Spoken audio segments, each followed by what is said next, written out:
any fights.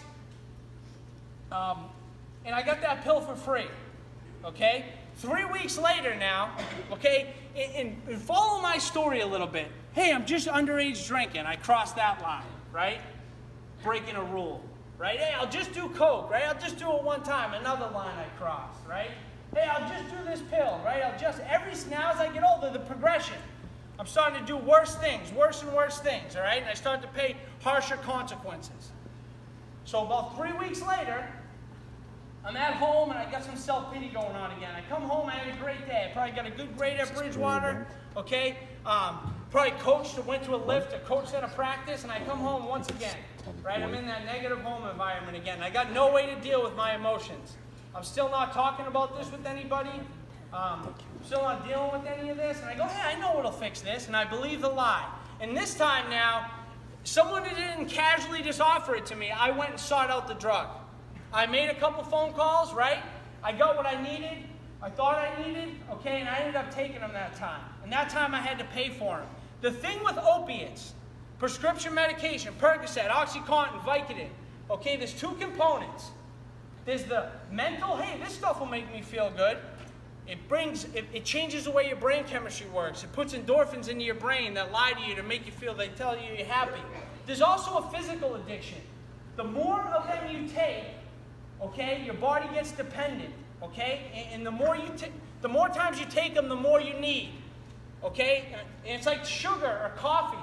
I'm not comparing the severity of the two, but if you eat sugar or you drink coffee for a long period of time and you try to stop, your body's going to need it. You might not know that yet. I recommend not drinking coffee. They tell you not to drink coffee in health class? No coffee, okay? You guys are supposed to laugh. That was a little humor, you know? All right, I'll try better next time. I'll be funny next time. So I start, so now the pill that I got for free, right, 3 weeks ago, now I'm starting to do it 2 or 3 times a week. Now I got to pay $20 or $30 at a time. Fast forward 3 months. Now I'm spending $100 a day, okay? Now I'm starting to need it in the morning. I'm starting to need it as much as I need oxygen, okay? Now I can't even make it to class anymore. I'm living a double life. I'm coaching football. I got a girlfriend who doesn't even know I use drugs, all right? And I got this secret habit. And the worst part about this entire thing for me is wanting to stop. And that is the power of these medications, okay? It's wanting to stop, okay? I used to look at people that got addicted to this stuff and go, why can't they just stop? Why can't they just stop? And I learned the hard way, because these drugs are powerful. They will change the way you think. They will rewire your brain, and they end up controlling you. So I would wake up saying, I'm not going to use today. Not going to do it today. You're a phony, Derek. You're letting your girlfriend down. You're letting the kids you coach down. You're letting yourself down. Okay? Did not have the power to stop on my own. I ended up failing out of school, losing the girl, getting fired from coaching. It was an embarrassing day. I walked in. I was high as a kite to the banquet, the end of the season banquet. I showed up late, and I left early. Got a call the next day, Derek, you're not yourself anymore. We can't have you back. They knew something was up there. All right? And this whole time, I'm losing my self-esteem. I'm losing my self-worth. I'm starting to steal. Then I get kicked out of my house. Okay, I'm a kid that grew up in Franklin, Mass., nice, cozy little town like Medway. Okay, and now I'm homeless, in and out of rehabs, finding myself in downtown Boston, living in a homeless shelter, going down to Woonsocket, Rhode Island. All right, and at this point, I switched over to heroin. Okay, and I used to think there was this big difference between prescription medication and street heroin, okay? There's not that big of a difference. Do not look at that prescription bottle, okay? Just because it's written in a doctor's office does not mean it's innocent, okay? They are highly addictive things that can be prescribed to you in a doctor's office. So now hey, I'll just snort it. I'll just snort the heroin, right? I'll just snort it. I'll never use a needle. I'll never use a needle, right? 3 weeks later, a month later, whatever it was. Now I'm a full-blown IV drug user. Okay, in and out of rehabs. At this point, I got nothing going for me. Nothing. I got a trash bag. They call it Irish luggage, and I got track march. My bank account was maybe like 53 cents. Low self-esteem, no trust, no goals, no ambition anymore. Trapped in this lifestyle. August of 2011, I went and got drugs in Woonsocket, Rhode Island. On the way home, okay, I ended up overdosing at the wheel. So I'm driving down the road, right, cross the yellow line, right into a flatbed tow truck. Okay, I hit the back end of it, all right? So I ended up getting a huge gash here. I got blood everywhere. And I ended up getting life flighted in the helicopter to Worcester Memorial Hospital. Okay? Once again, to emphasize the control that these drugs had over me. When I get to the hospital, like 3 or 4 hours later, my folks show up. My mother showed up. By this time, my father was dead. My father died from liver disease in 2009. My mom shows up with my little brother.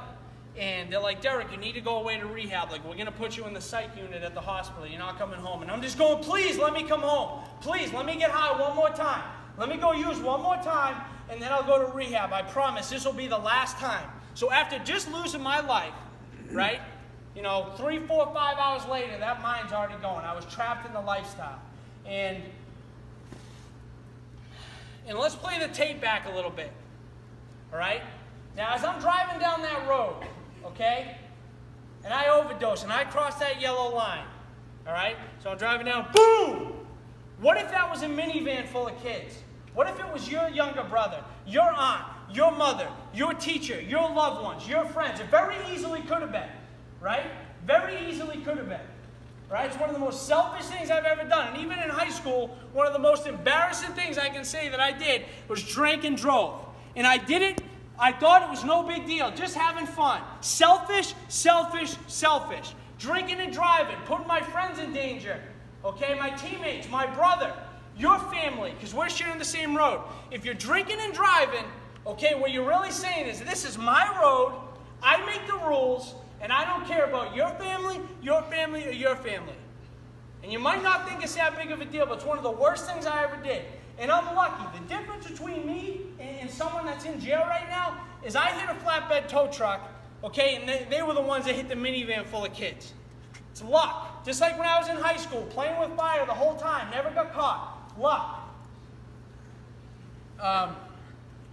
And if you're ever, okay, if you are ever in a position, and this isn't that far out of the realm of possibility, there's a reason I'm here, and that's because this is an epidemic. It means there's enough people, okay, let's say this whole side of the room, okay, that are getting affected by this, okay, people from suburban communities that are being affected by this. It's not that far out of the realm of possibility. If it hasn't happened already, then someone might say, hey, you want one of these? Hey, come on, try one. It's no big deal. I don't care if it's Pope John Paul. I don't care if it's your best friend, your sister, your brother, whoever it is, somebody you trust. If they're offering you a pill that isn't yours and isn't prescribed to you, I hope you sprint in the opposite direction. It is not worth the consequences, okay? I didn't wake up one day and say, hey, I'm going to start doing hard drugs. Run my life into the ground, okay? Get to an end point and say, hey, it's time to go to rehab. I'm going to get cleaned up. And then go, hey, I'm going to go start talking about it to other people. Okay? I paid daily consequences trapped in a lifestyle that was essentially worthless. Right? And I never, ever thought it would happen to me. Ever. Never going to happen to me. I won't be that weak one. I'll be able to stop when I want. I'm not like that person. Okay? It ended up happening to me. All right?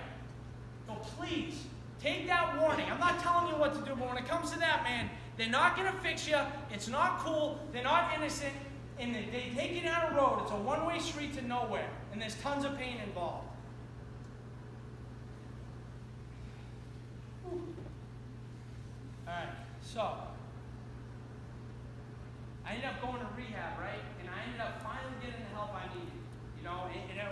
I should rephrase that. I ended up, by my 50th rehab, okay, I was finally had enough pain, and I finally got the help I needed, okay? I learned how to deal with negative emotions. I learned how to deal with negative thinking. I learned how to deal with fear, right? The fear of public speaking, the fear of what you guys think of me, the fear if I don't play well in the game, are people at the lunch table going to be talking bad about me? What if I ask her out on a date and she says no?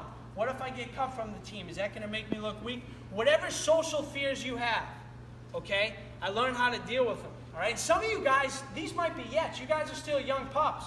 You are. Some of these things might be yets for you, okay? They haven't happened yet.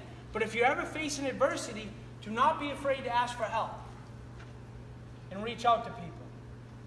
A problem shared is a problem cut in half. I might have said that earlier. Develop healthy, positive, relationships, healthy, positive social habits.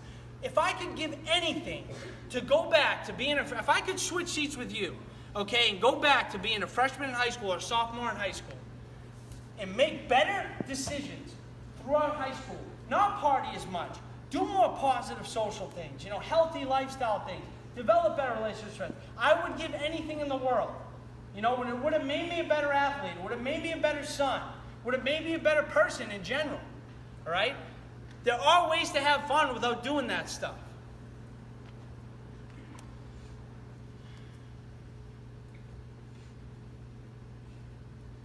And, today I'm fortunate enough to have a life again. Like, I go to college. I'm coaching football. My mom likes me again. She didn't like me for a while. She was actually at this last one. And, to have some self-esteem again, have some positivity, have some peace of mind. Peace of mind is the thing I value more than anything in the world today. And I'm talking about feeling comfortable in your own skin without having outside things, without needing a girlfriend, without having to be on a sports team. All those things are good. But if you're putting too much energy and stock into them, that's where you're getting your peace of mind from, it's rocky ground. Because those things in life are interchanging. Relationships come and go. People come and go. Jobs come and go. Sports teams come and go. All right? And I'm gonna stop there, and I'm gonna let Jim share, and then we're gonna go do some. We'll do a question-answer period. So you guys will ask questions, whatever you want. There's no such thing as a bad question. Get over the fear of raising your hand. I'm telling you that right now. How many times you sit in class, I don't want to ask a stupid question. That hand gets real heavy. You're like, yeah, I want to ask a question, but I don't. Right? Don't want to look stupid. Get over the fear of asking. There's no such thing as a stupid question. All right? And we'll give the floor to Jim. Thanks. How much time do we have? 8 minutes? 15. 15 minutes. Okay, I'll make this quick. Yes, as you can tell, Derek is, yeah.